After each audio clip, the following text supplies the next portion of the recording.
Assalamualaikum warahmatullahi wabarakatuh. Alhamdulillahirrabbilalamin. Wabihi nasta'in ala umurid dunya waddin. Wassalatu wassalamu ala ashrafil anbiya'i wal mursalin wa ala alihi wa sahbihi ajma'in, amma ba'. Baiklah, perkenalkan, nama saya Muhammad Syawal Karo-Karo, NIM 0301191056. Saya dari Universitas Islam Negeri Sumatera Utara, Fakultas Ilmu Tarbiyah dan Keguruan, jurusan Pendidikan Agama Islam. Baiklah, di sini saya akan menjelaskan salah satu materi yang terdapat di dalam buku Sejarah Kebudayaan Islam kelas 10 pada Madrasah Aliyah dengan judul materi yaitu Substansi dan Strategi Dakwah Khulafaur Rasyidin. Baiklah, langsung saja. Ketika Nabi Muhammad SAW wafat, bagaimana dakwah penyebaran agama Islam? Bukan berarti Nabi Muhammad SAW wafat, dakwah penyebaran agama Islam berhenti begitu saja. Tetapi ada yang menggantikan Nabi Muhammad SAW yang dinamakan dengan Khulafaur Rasyidin, pengganti dari Nabi Muhammad untuk menyebarkan agama Islam. Adapun yang disebut dengan Khulafaur Rasyidin yaitu ada 4 orang sahabat. Yang pertama yaitu Abu Bakar As-Siddiq, yang kedua Umar bin Khattab, yang ketiga Utsman bin Affan, dan yang keempat Ali bin Abi Thalib. Baiklah, langsung saja. Yang pertama yaitu Abu Bakar As-Siddiq. Adapun kebijakan dan strategi dari Abu Bakar As-Siddiq yaitu Abu Bakar ini menjadi khalifah hanya selama 2 tahun, mulai dari 632 Masehi sampai 634 Masehi. Maka mempunyai beberapa kebijakan dan strategi ketika memimpin negara. Yaitu yang pertama, pembukuan Al-Quran. Perang Ridho menimbulkan banyak korban, termasuk sebagian para penghafal Al-Quran. Kenyataan ini sangat merugikan sekaligus mengkhawatirkan jika semakin banyak penghafal Al-Quran gugur. Akibatnya Al-Quran bisa hilang. Menyadari hal ini, Umar bin Khattab mencatat semua hafalan Al-Quran pada para sahabat yang masih hidup. Dengan demikian, Al-Quran dapat diwariskan kepada generasi yang akan datang. Abu Bakar ragu, apakah harus menerima usulan Umar bin Khattab atau kau menolaknya? Ia ragu sebab Nabi belum pernah melakukannya. Namun Umar berhasil meyakinkan Abu Bakar bahwa pengumpulan Al-Quran akan sangat bermanfaat bagi keutuhan Al-Quran sendiri. Akhirnya Abu Bakar menugaskan Zaid bin Sabit untuk memimpin pengumpulan Al-Quran. Zaid ditunjuk karena ia pemuda yang cerdas dan berpengalaman mencatat ayat-ayat Al-Quran. Zaid bin Sabit dapat melaksanakan tugas tersebut dengan baik. Yang kedua, adapun kebijakan dan strategi dari Abu Bakar yaitu perluasan wilayah baru atau futuhat. Keberhasilan dalam Perang Ridho, ancaman dari dalam Jazirah Arab dapat dikatakan teratasi. Namun ancaman dari luar sedang bergerak. Kekuasaan yang dijalankan pada masa Khalifah Abu Bakar sebagaimana pada masa Rasulullah SAW bersifat sentral. Kekuasaan legislatif, eksekutif, dan yudikatif terpusat di tangan Khalifah. Selain itu, menjalankan roda pemerintahan, Khalifah juga melaksanakan hukum. Meskipun demikian, seperti juga Nabi Muhammad SAW, Abu Bakar selalu mengajak sahabat-sahabat besarnya untuk bermusyawarah. Ketika Abu Bakar menjabat sebagai khalifah pertama, ia berusaha mewujudkan keinginan tersebut dalam upaya memperluas wilayah kekuasaan Islam ke daerah Syria. Untuk keperluan tersebut, Abu Bakar menugaskan 4 orang panglima, yaitu yang pertama Zaid bin Abu Sufyan yang ditugaskan di Damaskus. Yang kedua, Abu Ubaidah bin Zarrah ditugaskan di Homs sebagai panglima besarnya. Yang ketiga, Amr bin As ditugaskan di Palestina. Dan yang keempat, Surah bin Hasanah ditugaskan di Yordania. Ketika itu Syria berada di bawah kekuasaan Romawi, pimpinan Kaisar Heraklius. Sebenarnya pengembangan Islam ke Syria ini telah dimulai sejak Nabi akan wafat di bawah pimpinan Usama bin Zaid. Namun terhenti karena pasukan Islam mendengar berita tentang wafatnya Nabi Muhammad SAW. Kemudian ini dilanjutkan kembali pada masa Khalifah Abu Bakar As-Siddiq. Usaha perluasan wilayah ini dipimpin oleh 4 orang panglima dan diperkuat lagi dengan datangnya pasukan Khalid bin Walid yang berjumlah lebih kurang 1.500 orang. Juga mendapat bantuan dari Musamma Ibnu Haris. Khalid bin Walid sebelumnya telah berhasil mengadakan perluasan ke beberapa daerah di Irak dan Persia. Karena Abu Bakar mendengar bahwa Abu Ubaidah kewalahan dalam menghadapi pasukan Romawi Timur di Syria, lalu Khalid diperintahkan untuk membantu pasukan Abu Ubaidah. Pada waktu berlangsungnya perang melawan tentara Romawi Timur ini, datang sebuah berita tentang wafatnya Abu Bakar pada tahun 13 Hijriah atau 634 Masehi. Selanjutnya, ketika Abu Bakar As-Siddiq wafat, pemimpin atau khalifah selanjutnya digantikan dengan Umar bin Khattab. Adapun kebijakan dan strategi ketika Umar bin Khattab menjabat sebagai khalifah, yaitu yang pertama, pengembangan wilayah Islam. Setelah pada masa Abu Bakar As-Siddiq perluasan wilayah baru, pada Umar bin Khattab ini salah satu kebijakan atau strateginya yaitu pengembangan wilayah Islam. Pada masa Umar bin Khattab, usaha pengembangan wilayah Islam terus dilanjutkan. Kemenangan dalam perang Yarmuk pada masa Abu Bakar membuka jalan bagi Umar untuk menggiatkan lagi usahanya. Khalifah Umar bin Khattab melanjutkan perluasan dan pengembangan wilayah Islam ke Persia yang telah dimulai sejak pada masa pemerintahan Abu Bakar. Pasukan Islam yang menuju Persia ini berada di bawah pimpinan Panglima Sa'ad bin Abi Waqqas. Dalam perkembangan berikutnya berturut-turut dapat ditaklukkan beberapa kota seperti Qadisiyah, kota Jalula, Madain, dan Nahawan. Yang kedua, adapun kebijakan dan strategi ketika Umar bin Khattab menjabat sebagai khalifah yaitu mengeluarkan undang-undang.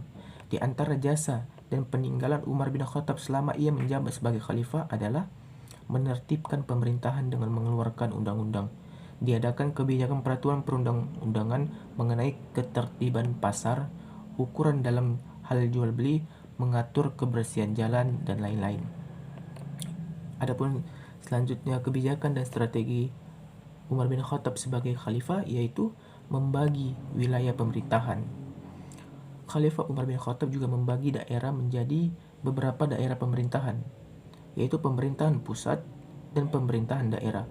Khalifah bertindak sebagai pemimpin pemerintahan pusat, sedangkan di daerah dipegang oleh para gubernur yang membantu tugas pemerintahan khalifah di daerah-daerah. Selanjutnya, ada pun kebijakan lainnya yaitu membentuk beberapa dewan. Selain itu, Khalifah Abu Umar bin Khattab juga membentuk beberapa dewan, di antara Dewan Pembendaharaan Negara dan Dewan Militer.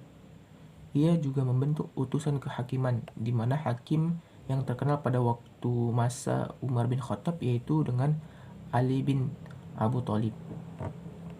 Selanjutnya, ketika Umar bin Khattab wafat, maka selanjutnya khalifah yang menggantikan yaitu Utsman bin Affan, yaitu khalifah yang ketiga. Adapun kebijakan dan strategi yang dibuat atau yang dilakukan oleh Utsman bin Affan yaitu yang pertama, perluasan wilayah. Perluasan wilayah ini tetap akan dilakukan karena ini merupakan salah satu strategi dakwah yang mana bertujuan untuk memperluas agama Islam ke seluruh dunia. Habis itu kemudian setelah perluasan wilayah, pada masa Utsman bin Affan juga kebijakan atau strateginya itu standarisasi Al-Quran.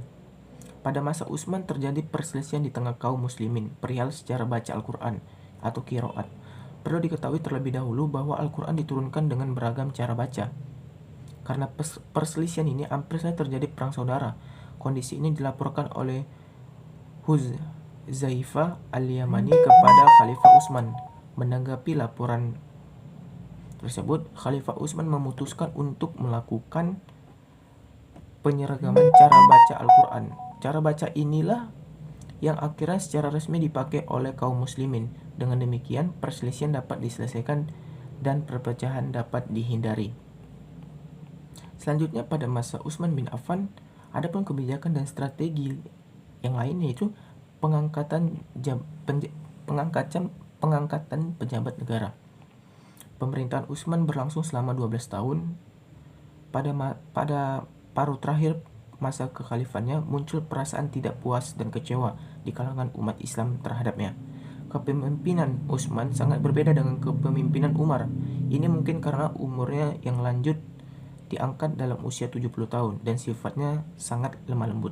Akhirnya pada tahun 35 Hijriah atau 655 Masehi, Utsman dibunuh oleh kaum pemberontak yang terdiri dari orang-orang yang kecewa itu. Salah satu faktor yang menyebabkan banyak kecewa terhadap kepemimpinan Utsman adalah kebijakannya mengangkat keluarga dalam kedudukan yang tinggi.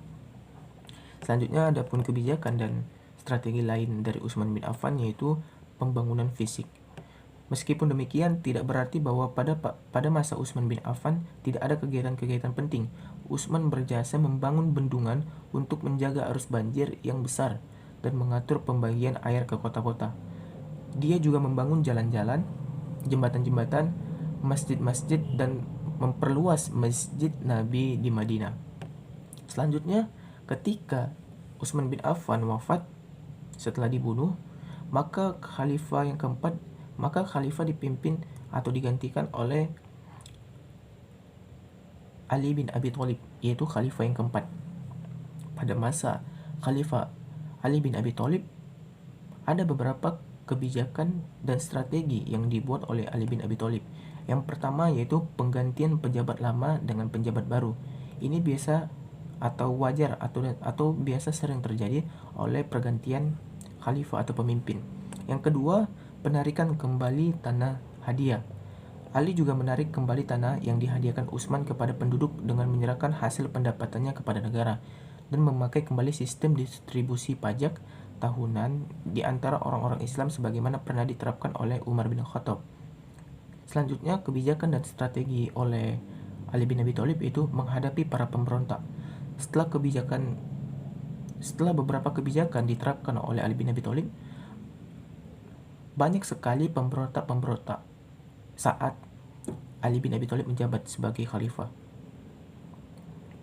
Tolha, Zubair, dan Aisyah, mereka adalah orang-orang yang mengatasi pemberontak tersebut.